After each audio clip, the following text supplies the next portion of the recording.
ایک شخص نے اپنے کزن کو، اپنے چچا کے بیٹے کو، چچا زاد کو قتل کر دیا اور خود ہی اس کا مدعی بن کے حضرت موسیٰ کے پاس آیا کہ بتائیے جناب میرے اس بھائی کو کس نے قتل کیا ہے؟ حضرت موسیٰ نے ایک سادی سی بات کی، کیا فرمایا؟ وَإِذْ قَالَ مُوسَىٰ لِقَوْمِهِ إِنَّ اللَّهَ يَأْمُرُكُمْ أَن تَذْبَحُوا بَقَرَةً۔ حضرت موسیٰ علیہ السلام نے اپنی قوم سے کہا کہ اللہ تمہیں حکم دیتا ہے کہ ایک گائے ذبح کرو، گائے کا کچھ حصہ مقتول کو مارو، وہ خود اٹھ کے بتا دے گا مجھے کس نے قتل کیا ہے۔ تو اب وہ چونکہ ذبح کرنا نہیں چاہ رہا تھا، اس کو پتا تھا کہ مجرم تو میں خود ہوں، کہنے لگا آپ میرے ساتھ مذاق کرتے، کبھی ایسا بھی ہوا ہے؟ حضرت موسیٰ علیہ السلام فرمانے لگے میں اللہ کی پناہ مانگتا ہوں میں جاہلوں میں سے ہو جب کہا نہیں ذبح کرنی ہے تو اب ذرا دیکھیے کرنا نہیں نہ چاہ رہے۔ کہنے لگے اے موسیٰ پھر آپ نہ رب سے دعا کریں کہ وہ ذرا کھول کے بتائے وہ گائے کس طرح کی ہو، ارادہ نہیں نہ ذبح کر دے، آپ دعا کریں۔ فرمایا کہ رب کہتا ہے وہ گائے نہ بوڑھی ہو نہ زیادہ بچیا ہو، اوان بین ذالک، ان کے درمیان ہو، یعنی جوان گائے ہو۔ لو اگلی بات سن لو، کہنے لگے آپ دعا کریں رب سے کہ وہ کھول کے بتائے اس کا رنگ کس طرح کا ہو، رنگ بتائیں کس طرح کا ہو۔ فرمایا رب فرماتا ہے کہ صفرا رنگ کی ہو، یعنی گہرے زرد رنگ کی ہو۔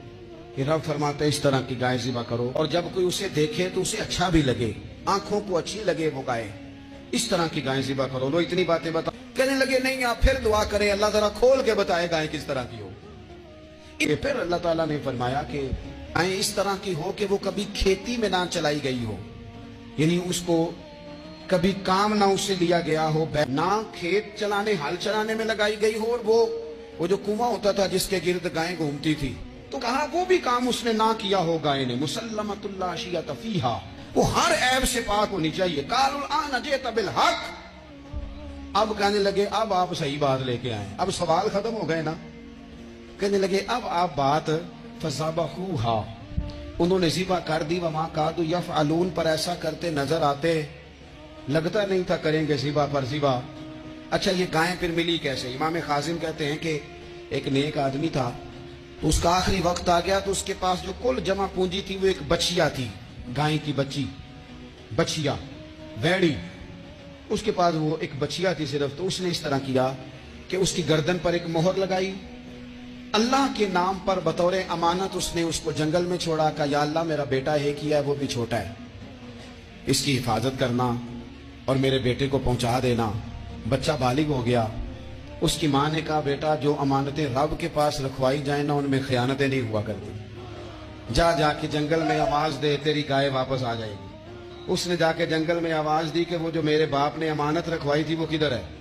وہ نشان لگی ہوئی گائیں دوڑتی ہوئی اس کے پاس آئی۔ واللہ خیر الرازقین، جب رب بندوبست کرے، جب اللہ بندوبست کرے تو پھر معاملہ اور ہوتا ہے۔ وہ گائے آ گئی، اب اس نے کیا کیا اس نوجوان نے کہ وہ گائے گھر لایا، ماں سے آ کے کہا کہ اماں یہ تو اللہ نے فضل کر دیا۔ ماں کہنے لگی پتر حالات ہمارے خراب ہیں، منڈی میں لے جا اسے بیچ دے، لیکن سودا میری مرضی کے بغیر طے نہ کرنا۔ کس کی مرضی کے بغیر؟ کس کی؟ اماں کی مرضی۔ اور سنو یار، تھے کچھ لوگ جن کو لوگوں نے تانے بھی دیے کہ تم ماں کے پیچھے لگ گیا ہے، لوگوں نے بڑا کچھ کہا، پر جو ماں کی مرضی پہ لگے ناکام نہیں ہوتے زندگی میں۔ یہ دیکھو ماں کی مرضی پہ لگا، اس کی قیمت کتنی تھی گائے کی؟ بڑی مہنگی تھی پر 3 دینار کی تھی، منڈی میں لے گیا 3 دینار اس کی قیمت لگ گئی۔ تو ماں نے کہا تھا میری مرضی کے بغیر سودا نہ کرنا۔ اب بچے تو نہیں نہ مانتے، اماں کو کیا پتا باہر بزنس کیا ہے، لین دین کیا ہے، پر ماں نے کہا تھا میری مرضی، بندہ دے رہا ہے اسے 3 دینار، اس نے کہا جی میں نے طے تب کرنا ہے، ڈن تب کرنا ہے، پہلے اماں سے پوچھنا ہے۔ گھر جا کے اماں سے پوچھا، اماں کہنے لگی دے دے۔ واپس آیا تو اس نے کہا کہ میں 6 دینار دیتا ہوں پر میری شرط ہے، ماں سے نہیں پوچھنا۔ اس نے کہا تو 12 بھی دے، ڈن تب بھی ہونا ہے جب اماں نے کہنا ہے۔ وہ جب اس طرح کی اس نے گفتگو کی، واپس اپنی والدہ کے پاس گئے، کہنے لگے اماں سمجھ نہیں آتی، 3 دینار کی گائیں بندہ 12 میں خریدنے کو تیار ہے، شرط لگاتا ہے کہ اماں سے نہیں پوچھنا۔ تو والدہ کہنے لگی پتر پہلے اس سے جا کے پوچھ کیا وہ ہے کون، یہ کوئی روحانی معاملہ ہے، کوئی غیبی مدد ہے، پوچھ۔ اس سے جا کے پوچھا تو وہ کہنے لگا میں تو فرشتہ ہوں اللہ کا، تو نے گائیں بیچنی نہیں اس لیے کہ تیرا باپ بھی نیک ہے تیری ماں بھی نیک ہے، رب تیرے رزق میں برکت پیدا فرمانا چاہتا ہے، ماں باپ نیک ہونا رزق میں برکت ہو جاتی ہے، ماں باپ نیک ہو ان کی صالحیت کا اثر پہنچتا ہے بچوں تک، رزق حلال کما کے لانے والے ہوں تو گھر میں برکت ہوتی ہے۔ جا کے کہا کہ تیرے ماں باپ نیک تھے، اسے نہ بیچنا گائے کو، تو کیا کریں؟ کہنے لگے بنی اسرائیل والے سوال کر کے خود مشکل میں آ گئے۔ اب وہ ایسی گائے جو جوان بھی ہو، یہاں تو ہر غریب آدمی اپنی گائیں یہاں لگا دیتا ہے، کھیتی باڑی میں یہاں لگا دیتا ہے، کنویں میں پانی نکالنے میں، تو یہاں تو ہر ایک کی گائیں، تو ایسی گائیں جس کا رنگ بھی اتنا پیارا ہو، زیادہ بوڑھی زیادہ بچی بھی نہ ہو، اور ابھی تک کھیت میں بھی نہ لگی ہو، وہ سوائے تیرے کہیں نہیں ہے۔ اس نے کہا چل پھر مہربانی کر بتا میں کتنے کو دوں گائیں، اگر وہ آ جائیں تو کتنے کو بیچنی ہے؟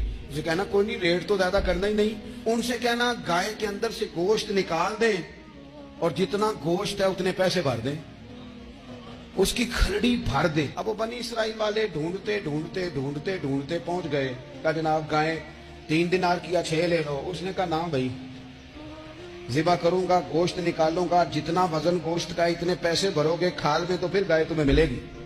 اب مجبور تھے، کیا کرتے؟ ابن کثیر حدیث لائے ہیں، امام سیوطی نے در منصور میں بھی لکھی ہے، نبی پاک صلی اللہ علیہ وسلم نے فرمایا سنو جوانوں اور اسے دل کی تختی پہ لکھو، نبی پاک علیہ السلام نے فرمایا اگر بنی اسرائیل والے زیادہ سوال نہ کرتے تو اتنی مشکل کا شکار نہ ہوتے۔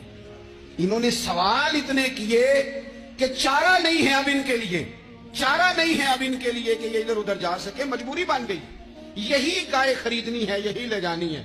اب اتنا سارا مال جمع کر کے وہ گائے خریدی، ذبح کی، تو مقتول کو جب اس کا ایک حصہ مارا تو اس نے اٹھ کے کہہ دیا یہ جو مدعی بنا ہوا ہے نا، یہی تو میرا قاتل ہے، یہی تو میرا قاتل ہے، یہی تو ہے، اس نے یہ سارا کام کیا۔